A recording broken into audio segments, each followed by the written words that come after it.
बीड जिल्ह्यामध्ये मागील आठवड्याभरात अतिवृष्टी झाली असल्याने ठिकठिकाणी पूरग्रस्त परिस्थिती निर्माण झालेली आहे। शिरूर कासार तालुक्यामध्ये दोन मोठे प्रकल्प असून एक सिंदपना नदीचे मध्यम प्रकल्प व घाटशीळ पारगाव येथील मध्यम प्रकल्प आहे। दोन्ही प्रकल्पामधून मोठ्या प्रमाणात पाण्याचा विसर्ग सुरू असल्याने ते पाणी ज्या ज्या गावातून जात आहे त्या गावाला सतर्कतेचा इशारा प्रशासनाकडून देण्यात आलेला आहे। तरी सदर गावामधील लोकांनी आमच्या शिरूर कासार पोलीस ठाण्यातर्फे आवाहन आहे की त्यांनी आपापल्या कुटुंबियासह सुरक्षित ठिकाणी तात्काळ स्थलांतरित व्हावे।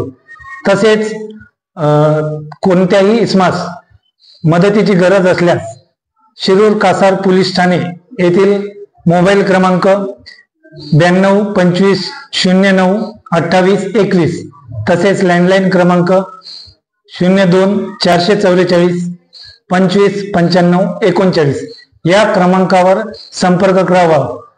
आपल्या ठिकाणी तात्काळ रेस्क्यू टीम पाठवण्यात येईल।